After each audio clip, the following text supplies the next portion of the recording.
طيارة ماشية بسرعة بتخترق الجو ورايحة تضرب هدف على بعد آلاف الكيلومترات، وفي لحظة الدنيا كلها بتتغير. النهاردة مش هنتكلم عن أي حاجة، احنا داخلين على عالم الطائرات الحربية. مش بس حديد يطير، دي آلات موت متطورة فيها تكنولوجيا تسبق زمانها بعشرات السنين. هتعرف ازاي طيارة واحدة ممكن تحسم حرب، وازاي كل دولة بتحاول تصنع الطيارة الشبح اللي محدش يشوفها. وهنتكلم عن طيارات أسرع من الصوت بقت سلاح رعب على مستوى الكوكب. ولو بتحب الأكشن والسرعة والقوة والأسرار العسكرية يبقى لازم تتابع معانا الحلقة، لأنك هتدخل دلوقتي جولة جوه عالم الطيران الحربي، العالم اللي فيه السماء ساحة معركة. يلا بينا نبدأ الحلقة. أول نوع معانا الاف 16، وتعرف كمان بين الطيارين والعسكريين بفايبر. بلد المنشأ الولايات المتحدة الأمريكية. تاريخ التصميم والإنتاج بدأت مراحل تطور في أول السبعينات. أول رحلة طيران كانت 1974، وأول استخدام ليها رسميا كانت 1978. لحد النهاردة أكثر من 4600 طيارة اف 16 اتصنعوا وتم بيعهم لأكثر من 25 دولة حول العالم. الطاقم بيبقى طيار واحد، لكن في بعض النسخ فيها مقعدين للتدريب. الطول 15 متر تقريبا، العرض 9.96 متر، ده امتداد الأجنحة. الوزن الفارغ حوالي 8500، الوزن عند الإقلاع حوالي 19000. السرعة القصوى 2000.414 كيلومتر في الساعة. مدى الطيران حوالي 4200 كيلومتر مع خزانات وقود إضافية. الارتفاع الأقصى للطيران 15.240 متر تقريبا. بالنسبة للتسليح، المدفع الداخلي مدفع رشاش من نوع M61 فالكون عيار 20 ملم، معدل إطلاق عالي جدا حوالي 6000 طلقة في الدقيقة. بالنسبة للصواريخ، تحمل صواريخ جو AM9 سايد وندر وAM120 أمرام. وبالنسبة للصواريخ أرض جو AGM 65 مافريك وGPU 12 قنابل موجهة بالليزر، JDAM قنابل موجهة بالأقمار الصناعية. بالنسبة للصواريخ مضادة للرادارات AGM 88 هارم. الحمولة القصوى تقدر تشيل لحد 7700 كيلو من التسليح. الأنظمة والمميزات، أول طيارة مقاتلة تستخدم نظام الطيران الإلكتروني بالكامل بدل الأسلاك الميكانيكية، وده خلى استجابتها أسرع من أي طيارة تانية وقتها. داخلها شاشة عرض أمامية HUD وشاشات ملونة متعددة زي الوظائف، عصا تحكم موجودة على الجانب، قدرتها على المناورة العالية. بالنسبة للتصميم، ديناميكي هوائي ممتاز، تقدر تعمل مناورات حادة وسريعة جدا في المعارك الجوية. الدول اللي استخدمتها او لسه هتستخدمها الولايات المتحدة الامريكية، مصر، تركيا، الامارات واليونان وبلجيكا وغيرهم. بالنسبة للنسخ المتطورة منها، أول نسخة F16AB ودي النسخة الأصلية، ثاني نسخة F16CD ودي نسخة محسنة بأنظمة رادارات وأسلحة أقوى. ثالث نسخة معانا F16AF بلوك 60 للشرق الأوسط، فيها إلكترونيات متقدمة. F16 فايبر أحدث إصدار، وبيتم تطوير النسخ القديمة عشان توصل لمستوى عالي. ليه الطيارة ال F16 مشهورة ومحبوبة؟ سريعة ومناوراتها جامدة، تقدر تطير وتضرب أهداف دقيقة جوه أو بره حدود الدولة، رخيصة نسبيا مقارنة بطيارات الجيل الخامس، سهل صيانتها وتطويرها، ثبتت كفاءتها في معارك كتير حوالين العالم. النوع اللي بعد كده F22 رابتور، طيارة شبحية سرعتها 2.25، الرادار ما بيشوفهاش بسهولة، أغلى مقاتلة في العالم حاليا.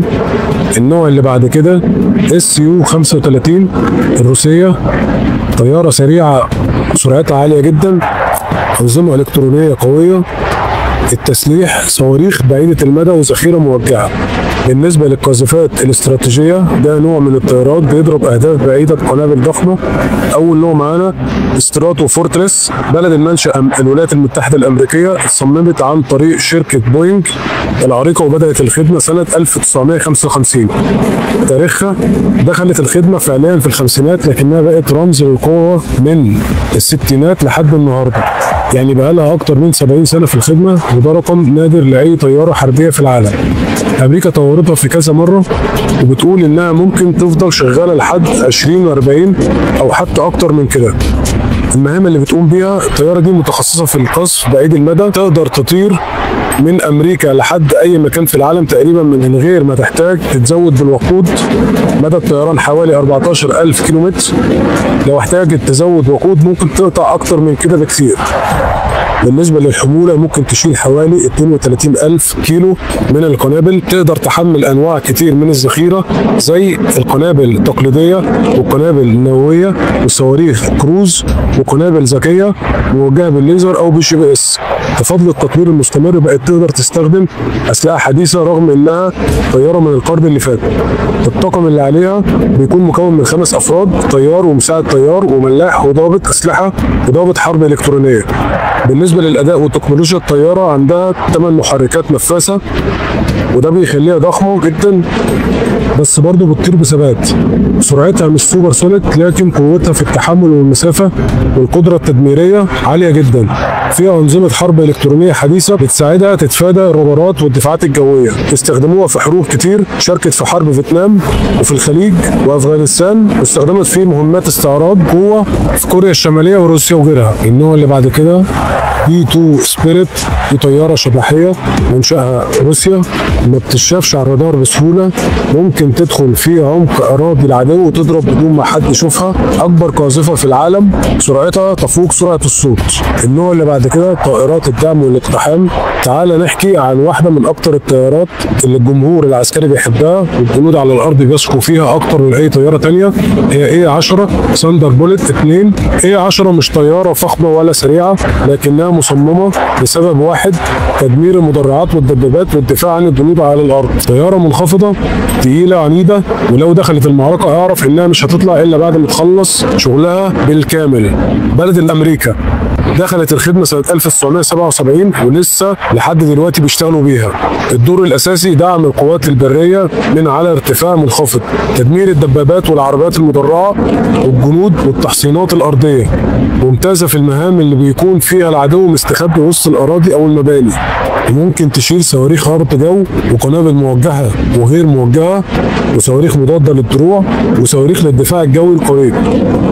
الدروع والحمايه، الطياره دي مش بتهزر في الدفاع، فيها درع من التيتانيوم حوالين الكابينه بيحمي الطيار من الرصاص وحتى القذائف.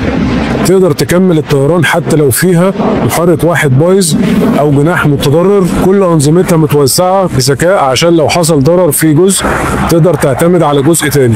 السرعه حوالي 706 كيلو متر في الساعه، مش سريعه لكنها مش محتاجه السرعه. مدى الطيران حوالي 4000 كيلو متر مع خزانات وقود اضافيه. تقدر تطير منخفض جدا فوق الارض وتعمل مناوره حاده في الجو. فيها أنظمة حديثة زي نظام الرؤية الليلية، أنظمة استهداف حرارية وليزر، شاشات HUD للطيار، نظام ملاحة GPS حديث. الطاقم طيار واحد بس، وده بيخلي الطيار خفيف نسبيا وسريع في الرد. شاركت في حروب في الخليج وافغانستان، والنتيجه دايما الدبابات اتدمرت. الجنود بيقولوا عنها لما تبقى محاصر وتطلب دعم جوي اول صوت نفسك تسمعه هو صوت A10. رغم انها قديمه لكن شديده التحمل، رخيصه في التشغيل، دقيقه جدا، وتشتغل في اقصى الظروف. الامريكان كانوا عايزين يوقفوها كذا مره بس كل مره الجيش بيرفض ويقول مفيش زيها.